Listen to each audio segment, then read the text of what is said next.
This is Mark Waid, writer of Superman Birthright, and you're listening to Krypton Report. Up in the sky, look! It's a bird! It's a plane! It's the Krypton Report!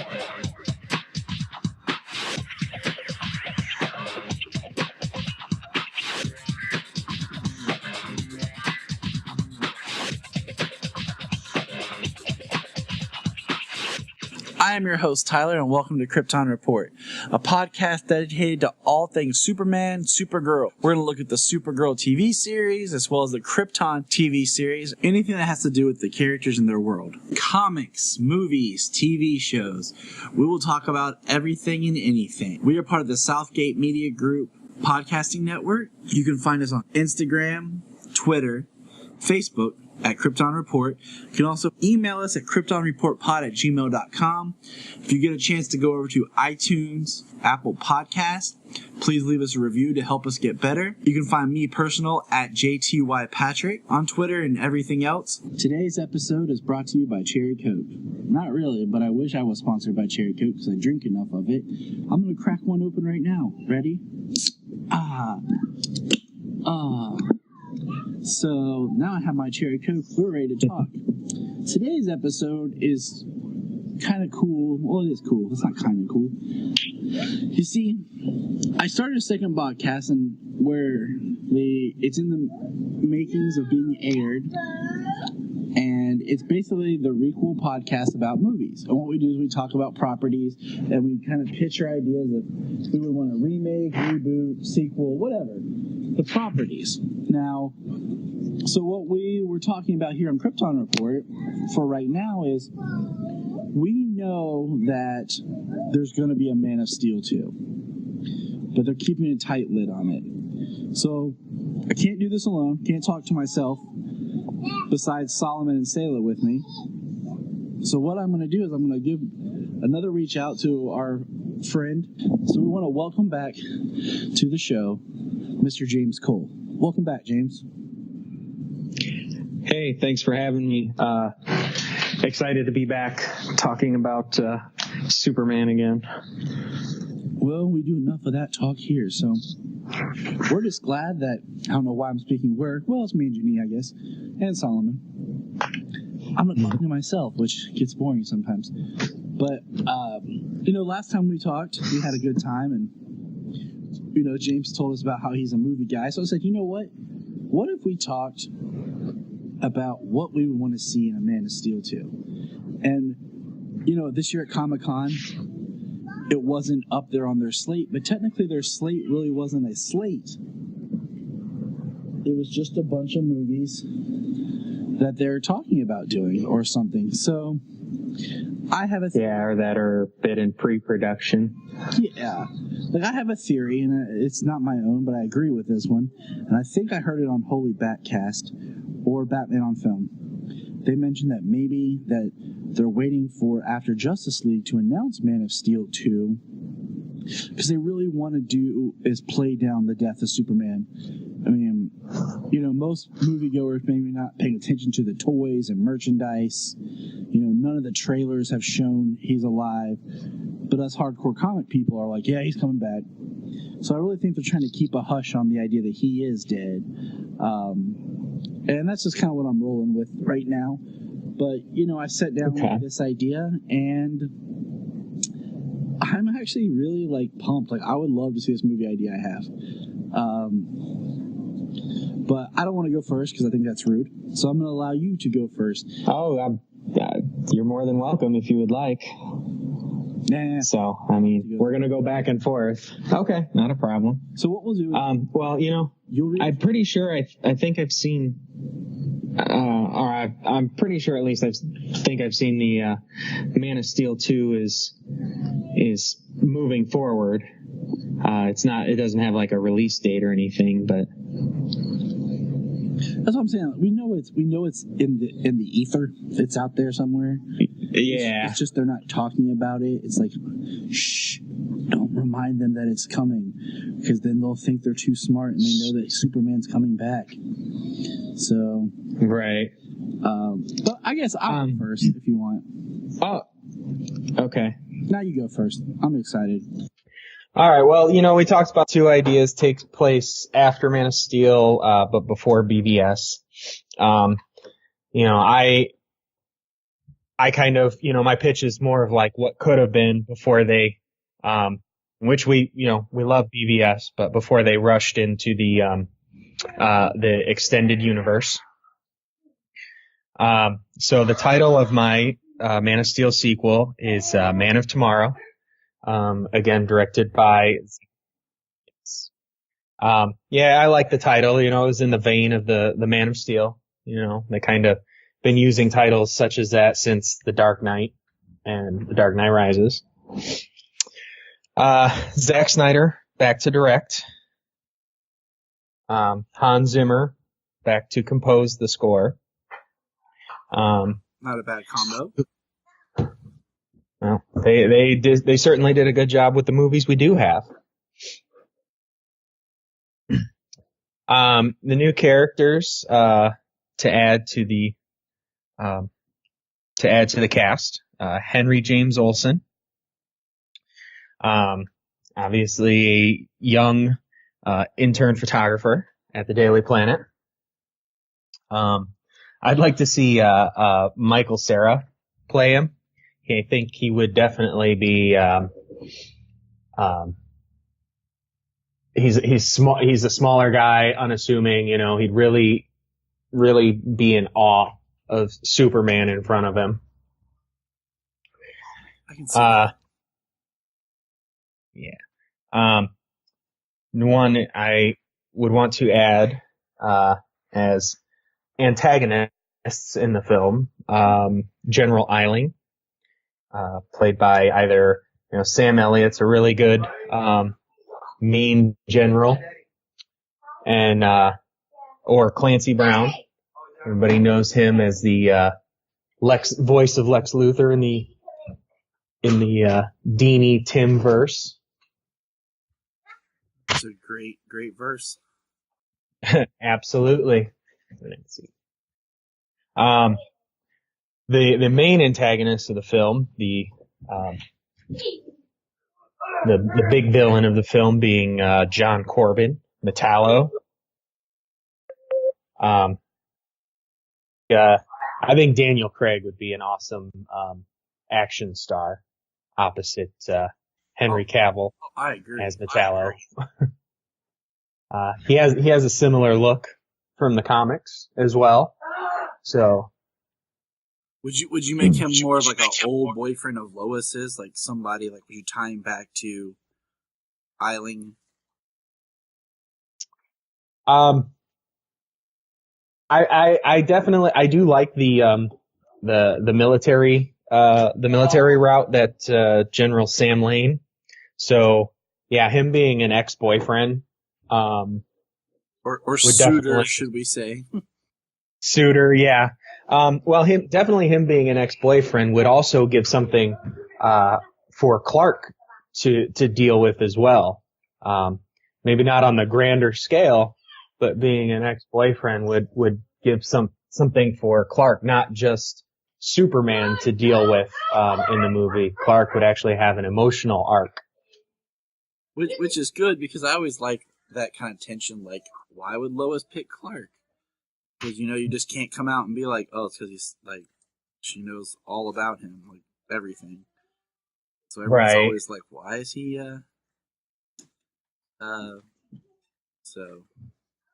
Yeah, which Michael Ironside played great in Smallville. Why would Lois pick somebody like you? This is a great episode in season 10. Yes, it is. Absolutely great. It guesses the current Snart family members. Thought that was fun. Yes, I do like how they brought Lucy Lane in as a Snart family member, as Golden Glider. Yep. CW's good for that. They really are. I also would want to bring in Lex Luthor. I always saw more Billy Zane as the older, sophisticated businessman Lex Luthor.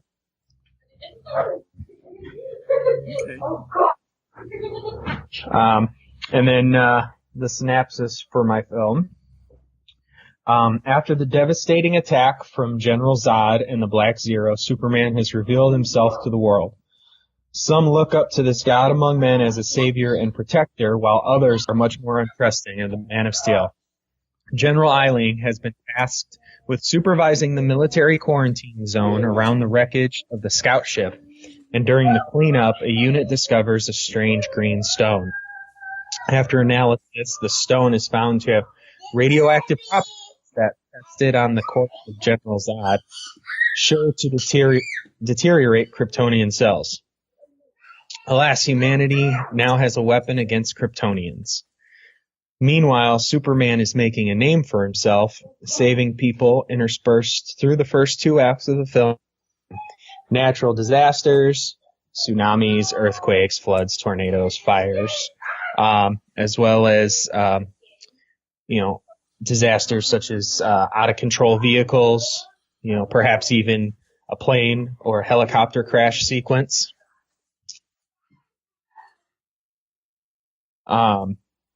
Clark is making a name for himself at the Daily Planet, writing articles about super saves and the cleanup and rebuilding of Memorial Park, funded largely by LexCorp. Lex Luthor is revealed as a brilliant tech mogul. Lex Luthor has many large contracts with the military, developing state-of-the-art weapons and prosthetics. As a tech genius working with the military, Lex has been studying alien technology from the crashed scout ship.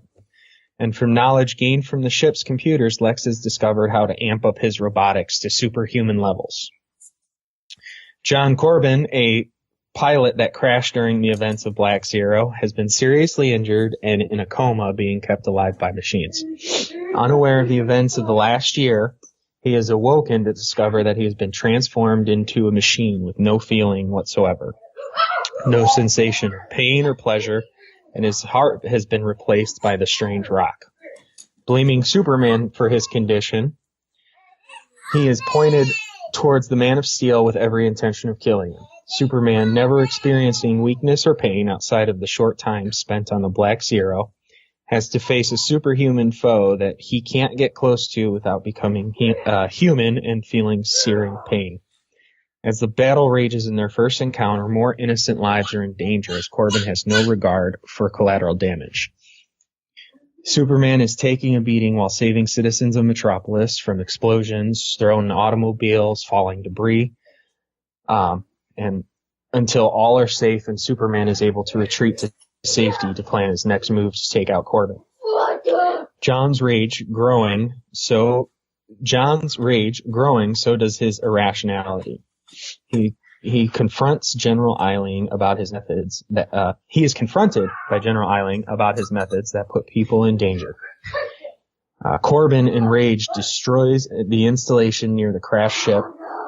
Eiling barely survives and blames Lex for John's conditions, for creating him in the first place, and threatens him to stop Metallo, as Corbin calls himself, as he is no longer human, quote unquote. Meanwhile, Metallo rampages through Metropolis trying to draw Superman out, endangering innocents. Superman cannot allow that, especially because of him, and shows up without a solution to fight Metallo. In a brutal battle that Metallo is likely to kill Superman, Lex appears the solution of lead to protect Superman from the deadly radiation. Superman recovers with Metallo distracted from trying to kill Lex and puts a stop to him. He doesn't kill him, basically puts him offline as he is more machine than man. I like it. I think it kind of peels it back and makes things a little bit more personal. And kind of helps keep it, a little bit more grounded just with what's going on. Right. I think the, that idea that John Corbin may be an ex, for Lois Lane, as well as the fact that, he's in the position he is because of the Black Zero, because of Zod. Not necessarily Superman, but he has nobody else to blame but Superman. That makes him entirely personal for both Clark and Superman. It gives him that villain that attacks on both sides. Yeah. And that may even lead to something like Corbin, because of his irrational behavior, trying to kill Clark Kent as well. Now, would you make Corbin like straight out, like have the Kryptonian heart, or would that be something you build to? Like he starts out just as like a cyborg looking kind of metal, and then he's just not powerful enough, and then they use the kryptonite to enhance him or something, or I would think that would be a better way to go, because it would make the story evolve. I'd like something more of, he's woken up more machine than man, but not necessarily, just straight machine, straight metallo, say like from the, Superman animated series. I like the idea of starting out as kind of like, in the comics where they did it later, where like it was like a metal suit, like an exo suit. And he's in that, and then he gets hurt.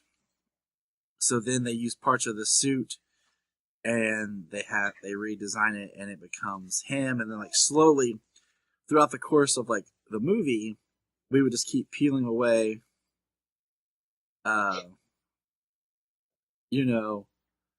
peeling away, until eventually he would become more of like the Metallo we're used to seeing. Where he's more robot than person. Exactly. That would definitely make a movie arc. And you could also have it, part of it is like his hatred and like desire towards Superman and Clark. And you could definitely not only have Eiling in the movie, I think it'd be neat to bring in Sam Lane as well. It would. And just because Eiling and like you could feel like maybe, Eiling or Sam Lane originally had the product or the project, but then turned it down because he felt like it wasn't there. It wasn't something where it needed to be, Right. And then Eiling picked it up. Hatred, really like pushed it through. So, just to build like more story towards Lois, build up her character. It's definitely a solid, well thought out story structure. Something we could definitely have gotten behind. Because a lot of people we did want that.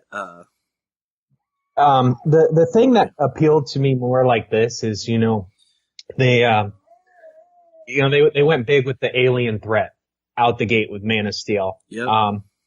Which is the best way to honestly introduce Superman as a hero of Earth. I like bringing it back to Earth.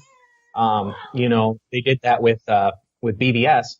But I like the idea of the sequel bringing it back to Earth, that the trusting factor that he spoke about with the priest in Man of Steel. Yeah. That there are going to be it's people. kind of us attacking him. Yes, exactly. So it shows that, and then one of us, attacking him is putting people in danger, which because of Black Zero, he's really not comfortable with, putting the city of Metropolis and other people in danger. Exactly. And that's a solid logical step of where to take the character. Mm-hmm. Alright, so let's move on. And after this episode, we can have people tweet us or Facebook message us or email and just what your thoughts were, what your idea of a movie would be, and what direction do you like to go? That was my first option, idea for a sequel. Obviously the second one being after Justice League in the way that they're going now. And, it'll be interesting to see how they go bringing Superman back to life and where to go from there. And you could still,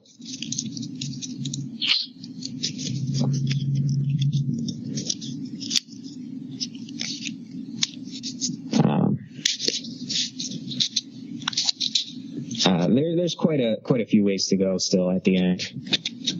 Oh yeah. Okay, so what would you give your film as a title?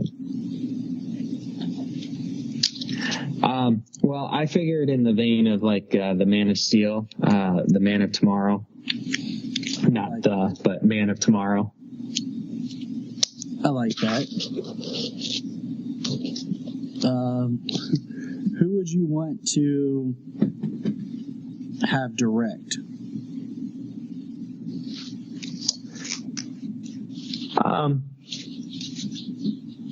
There's a lot of good directors out there, and I'm been looking at the short list for the new ones and stuff, and Matthew Vaughn is high up there, which he's done X-Men First Class and quite a few other movies.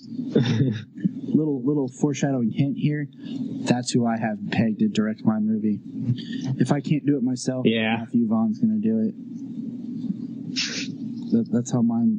So that's just a little foreshadowing there of where mine's going. All right. Right. Anyone that you, in particular, you would like to have composed for your movie?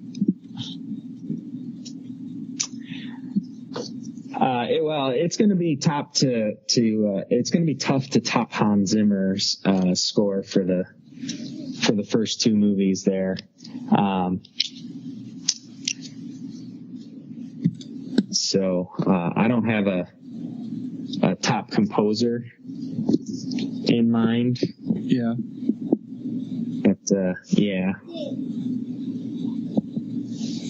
I gotcha. See, we were watching Wonder Woman the other day, and okay, I was telling my wife, I cannot remember the guy who composed the score for Wonder Woman, but I liked his reorchestration and redoing of the Wonder Woman theme from what Junkie XL had done. It just, I really liked. It was, what's the word? I don't know. It felt less bombastic. And it felt more, I don't know, classic for a score for such an epic origin film. Right. I felt like the guitar riff was. It added more scope. Yeah, there you go. Because it didn't seem just that guitar in your face like it was in BVS. So yeah, when she came on screen, they announced her with that that loud guitar, which wasn't bad. I'm not saying it was bad. It was just just having to hear it over and over. I'm like, you know what? I think we could tweak a little something here. Okay, so I feel your vibe, and I also am a fan of the idea of the movie that we should have gotten before BVS. The movie that really helped. Yeah, which it would have. His character. Yeah. I mean, with the idea that I had for before, it would definitely have changed what's out there now. To a degree, you can use quite a few of the elements spread out a little So, just kind of a heads up. I thought about how doing the same kind of idea concept as a crossover for the two podcasts next year, because it's Superman's 80th anniversary, and kind of talking and pitching our ideas for what we would have wanted to see as a sequel to Superman Returns. And I'd like to do like I'd like to get 2 or 3 of us on that podcast.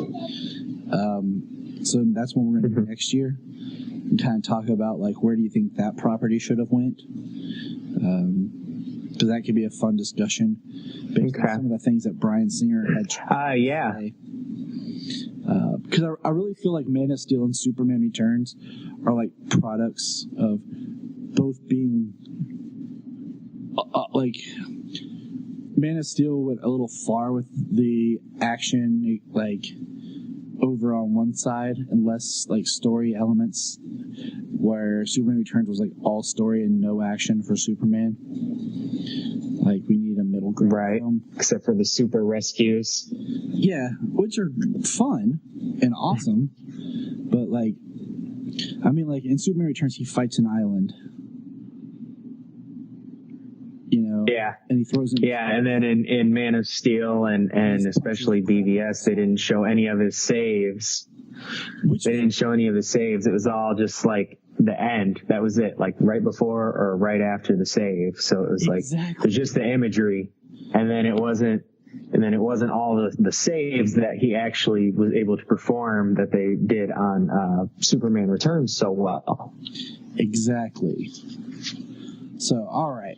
So that was James's idea. Now here goes mine.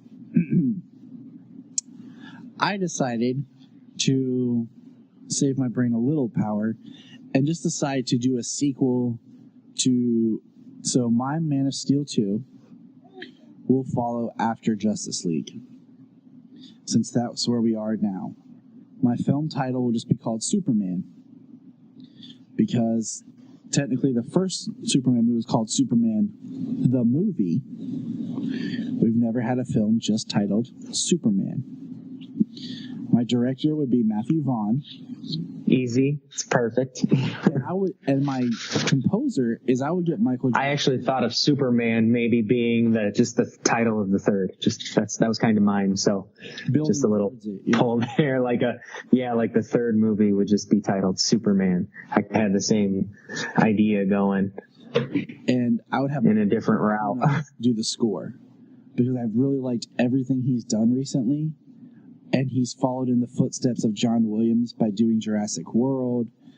He's done the newer Star Trek films. He even did Star Wars Rogue One. He has a neoclassical sound.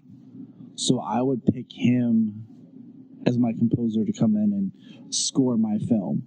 Because I think he could do kind of like what I was saying about with the Wonder Woman, where it has the feel of what came before, but yet still takes it in a different direction. Right. And has that classic film, classic score feel. So here goes my summary. Sounds like that kind of could be a quality composer for both the action and the saves. Exactly. You know, like wrapping them both into one. Like I love the Hans Zimmer theme for Man of Steel, but there's parts later on when I get actually the flight song is my ringtone. Yeah, I broke it up for like different text tones and ringtones. There's parts of it where it gets so bombastic and loud, I feel like I don't get to enjoy the orchestration as much. And I just kind of wish that maybe the mixing was a little different at times. But with that said, here goes my synopsis for Superman. The world is impressed by the return of Superman. They see him as a hero, though some still see him as a false god. He and the Justice League saved us from Steppenwolf. Some details, just heads up, some details of my pitch may need to be tweaked depending on the events of Justice League. I don't know what's going to happen in Justice League, so I got to kind of work around that. Clark Kent is still considered dead, so Superman is just full-time Superman. The government has partnered with a new tech firm called BRI. After contracts with LexCorp were withdrawn, BRI stepped in to upgrade the U.S.'s security. BRI's leader and CEO, his name is Brian. And then it is revealed that Brian's actually the identity taken on Earth by Brainiac. He has chosen Earth now to be his next place where he will choose a city to be taken. He has been here a while studying us, but also our heroes, and waited out the invasion of Steppenwolf before he chose a city to take. Brainiac will have no ties to Krypton as far as a creation, like in some comics. Once Brainiac is in, he takes over our entire system and starts to cause mayhem. Kind of like the fire sale idea that we got in Live Free or Die Hard. What we're going to have to deal with is the shutting down of air traffic controllers, hospitals, missiles being fired, the stock market crashing, and Superman has to use his might as well as his mind to defeat his enemy. The film will be like a world disaster flick, while Superman races to take care of things, while also trying to stop Brainiac. Think of The Day After Tomorrow and what should have been done with Avengers Age of Ultron. On board Brainiac's ship, Superman learns that once one of the Kryptonian outpost colonies that Krypton had thought had died was actually taken by Brainiac, the post of Kandor. He discusses and learns that Brainiac had experimented on some of the subjects because he was fascinated by their reaction to different solar radiations. He also mentions seeing that symbol before. This film will negate the prequel comic book that was created by Zack Snyder and David S. Goyer, because it was never widely released and it's never really talked on, and we don't know if it's canon anymore. During the battle, Superman will take some of the Kryptonian tech that he finds on board the ship, and he is able to trap Brainiac in it and sends Brainiac into the Phantom Zone. Clark then takes Brainiac's ship to the Arctic, where he can examine it, and it becomes the Fortress of Solitude. He also takes the old scout ship to the Arctic, and with Brainiac's technology, he's able to bring back Jor-El. Now, post-credit scene. Post-credit scene. The ship that Clark has is part of a larger ship. The larger ship holds all the bottle cities. We see that Kandor was in Clark's ship earlier, but we see a few stasis pods of those experimented on Brainiac. Those pods are jettisoned and come crashing to Earth. Boom. Now, new characters and cast. Brainiac, in my opinion, should be played by Javier Bardem. I would introduce the character of Henry James Olsen, played by Asa Butterfield. And with my post-credit scene, I would introduce the actress Maddie Hasten, who was on Grimm in its final season. Now, one thing I haven't figured out in my take is where the Justice League are during this. But I've also backdoored my third film. My third, what it'll do is the crashing of the pods is where we will get Supergirl. And what we'll do is we'll have, hold on, I'm pulling this up here, wait for it to load, and we'll pull from Batman, Superman, Apocalypse, the book, the film, with a little bit of the story of Kara. The third film would teach more about Krypton. Cal will learn what his planet was like, what it is he really lost. We will see Jor-El interact with Zor-El. Zor-El I have cast as John Hamm. Although he will learn of his family's heritage, Cal still is behind his decisions he made earlier in Man of Steel. The villain for the third film will be Parasite. And it'll be a meta-human, just like in the comics. But what it'll do is it'll take this version of Superman to a place that he's never been, where he basically is human and having to fight. Mm-hmm. So that's my pitch for a third one, because I was on a roll when I was doing this. Yeah. But I don't have a title for my third one yet. But anyways, so that's my Man of Steel 2. Nice we got to pitch both ideas there. You got to see the notes I have on here. I was just like, oh, this is what I would do next. This is what I would do next. I even have my own. I even have notes I wrote with a friend on if I was able to reboot the film series, like in 10, 15 years, or 20 years, or whatever. What I would do with my origin film, how I would set it up. So, yeah, this is stories and stuff that comes to mind a lot. Awesome. But yeah, that would be my idea for a sequel. Kind of bring it back centric. Yeah. To Clark. That's pretty perfect there. Yeah. Just Superman, and that's all he has when he comes back after the Justice League. He has to rediscover not just who he is. He's Superman, but how does he get a life back that he had before? And I think and if not to get too far, if doing the third film idea, I don't want to use the term Clark heavy, but I think if he fights Parasite, he loses his abilities for a while. And I'll if I had time, I would come up with more. Yeah, is he real no choice to be Clark Kent at that point? And there would be we would somehow pull off and bring Clark Kent back. But I think having Clark Kent reappear at the same time Superman does is wrong. Mm-hmm. This movie is Superman died and came back, and it's him showing the world that he is that Superman's back. And I feel like, as much as I love Man of Steel, and we've talked about, he couldn't be Clark Kent in that sequel movie, not until at least the very end when he has some idea. Man of Steel ends with Clark Kent, okay, and then they cut out most of the Clark Kent in BVS. Yep. But we also think about with Man of Steel, we're introduced to the concept of the fortress, and then it's gone. Mm-hmm. We lose Jor-El. A lot of these staple Superman things.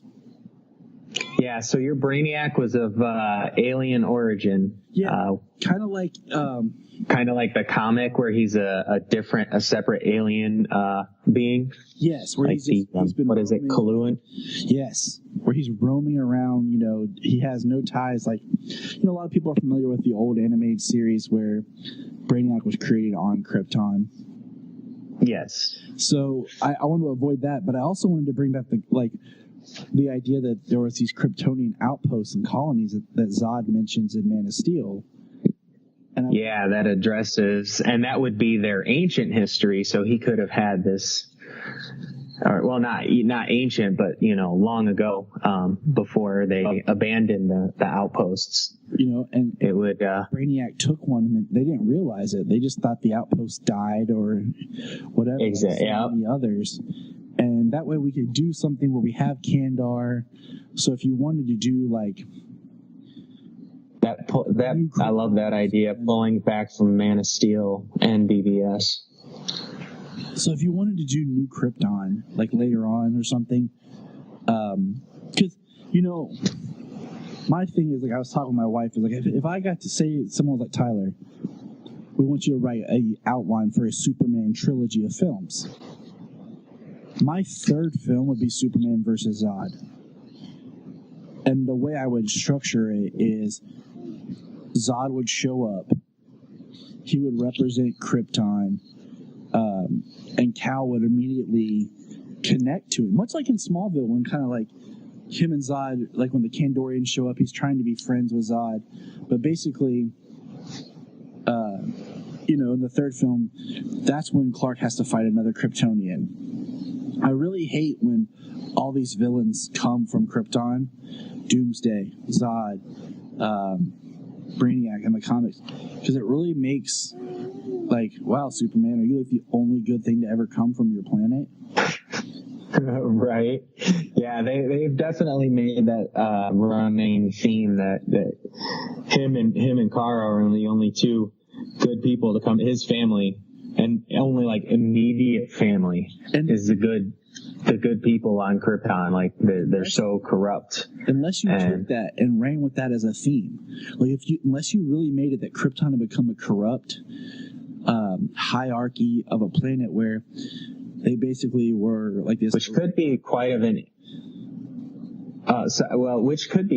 interesting political theme in the upcoming Krypton television show. And I agree with you. I thought, it would be a cool idea if Krypton had basically become a corrupt society. If there weren't any good, decent people left. Jor-El knew that the planet was unstable, but decided not to act because Krypton believed they could survive anything. They were better. And what they were starting to do is become dictators of the universe. And he saves his baby because he knows that if his baby survives, he has a chance to change and actually do something good compared to what Krypton had become. And then you could play with the whole color scheme where, Krypton had become void of color. It was very dead feeling, very black, white.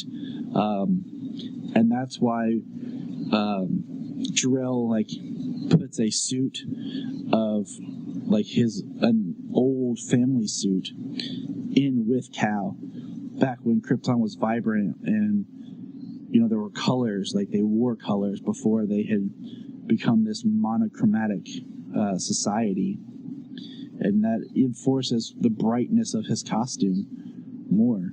Mm-hmm. I mean, there's a lot of neat things you can do because there's no problem with stepping away from the comics, in some ways to show something different on screen. Like, if I got to reboot the whole film series, Krypton wouldn't be featured until the second movie. The second movie would be where Clark would learn about Krypton. The second movie would open with the destruction of Krypton. He wouldn't even learn about Krypton. We wouldn't see his parents because I feel like that's what we always get. Like, start with the Krypton and then we move forward linearly. Let's start with Clark as a person on Earth and kind of catch up with what he's been doing. Yeah, because that's who he is. And then, that's one thing I like that they toy with on Supergirl, the show, is the fact that Clark identifies himself more as human than he does as Kryptonian. Yeah, I thought that was a very interesting character choice, humanizing him under Supergirl. Which is great because it's something to help differentiate him and Supergirl and both their ideologies. So, we're like really exploring. Just hire us to write the sequels, man. We got this. I think absolutely. Originally I wasn't super thrilled, but I'm more and more interested in Krypton as a series. So I'm hoping it comes out and it's good. Like, I really want it to be good. Yeah. Well, I'm definitely giving it a chance. And, I hope it was good. It kind of seems like with the opening of Man of Steel, and the history that they were given, that they just gave in Man of Steel, that David Goyer had a lot more ideas for Man of Steel. I bet if they wanted to, they could have friggin' crammed another 20 minutes in the opening of Krypton, just from ideas that they probably had. And with it being a prequel to Man of Steel, it can really show some different aspects of Krypton. They did talk about it in Smallville, how Kryptonians weren't very different from humans, emotions, greed, pride, the deadly sins, basically. And that was their downfall as well.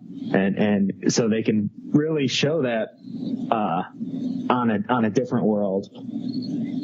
And so close to the end of the planet. I mean, they really have to be doing some serious stuff to exhaust the entire planet's resources.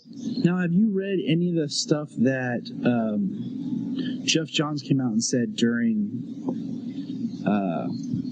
what do you call it? Comic-Con.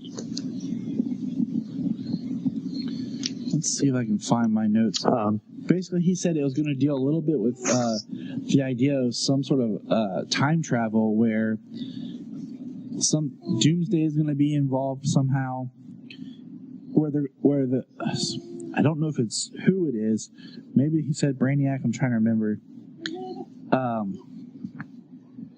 Is coming back to trying to stop Clark in the future. So that's going to be one of something that happens in the show. So to kind of keep it where it is a prequel series, but it also still ties to the current DCEU. So I'm kind of intrigued by what that could bring.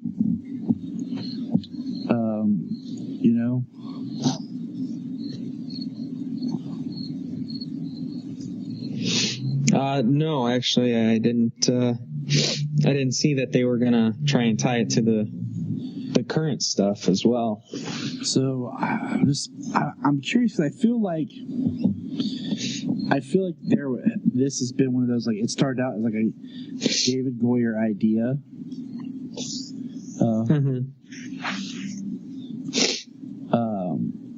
Well, he's probably heavily involved in the pilot, but beyond that, I feel like where does it go? Long, and there's been so much things changed that maybe the original idea what they had for Krypton has changed. And I'm kind of curious to where it's going, because originally, like, do you remember when that trailer leaked? And yeah.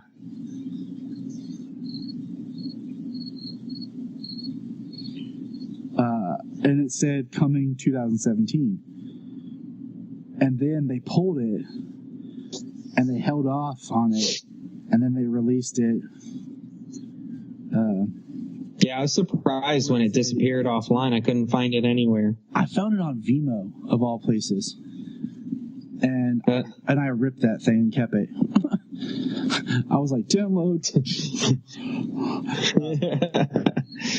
And, I even showed Jania, I'm like, this says Krypton, and then it shows Krypton. Now it's in 2018. So it's kind of crazy because that show was announced around the same time. And it was announced they were going to do it shortly after Man of Steel. That was almost 5 years ago. By the time it comes out, it'll be almost 5 years. That's a long time for a television show to be in development, like, from the time they announce it. Exactly. I mean, it was announced. Like, usually they're in development for a couple of years behind, and then then they announce it or whatever. And, I mean, Gotham's on season 4, and Krypton was announced around the similar time as Gotham.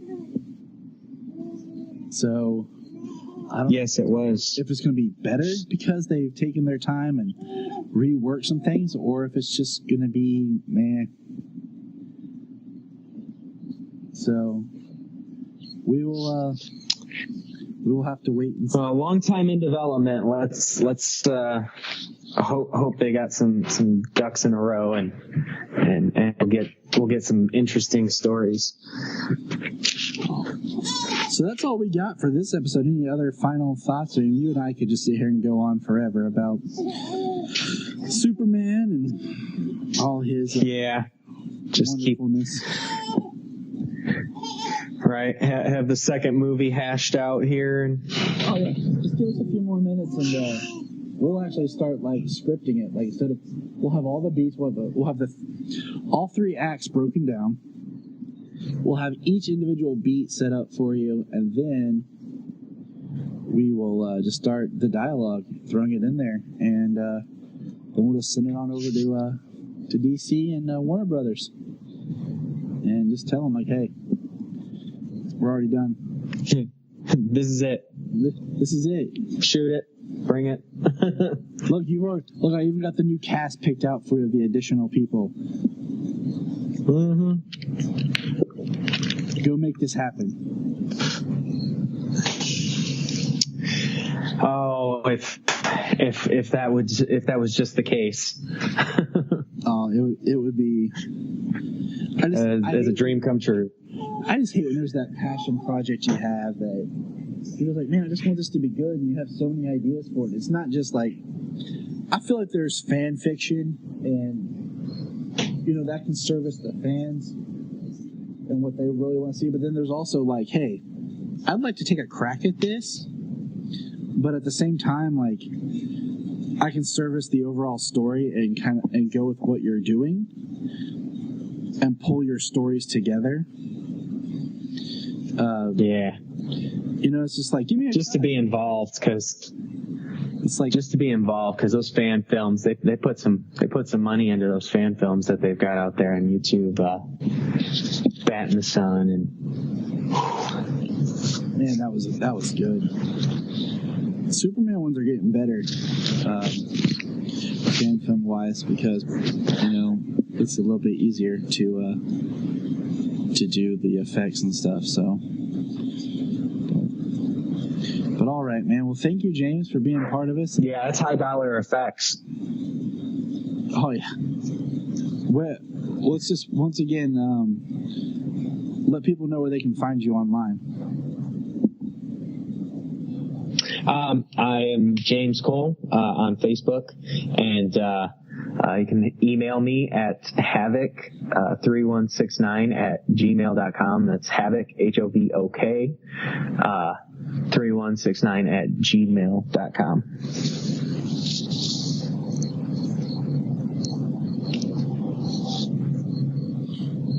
All right. Well, thank you once again, James. And remember, look up in the sky. And remember, you can find us on Instagram, Twitter, Facebook at Krypton Report. You can also email us at kryptonreportpod@gmail.com. If you get a chance to go over to iTunes, please leave us a review to help us get better. If you're an Amazon shopper, just remember you can go to southgatemediagroup.com. There's a portal, log into Amazon, and you'll shop into your account just regular, but it also helps keep all the podcasts on and helps keep Southgate running. Remember, look up in the sky.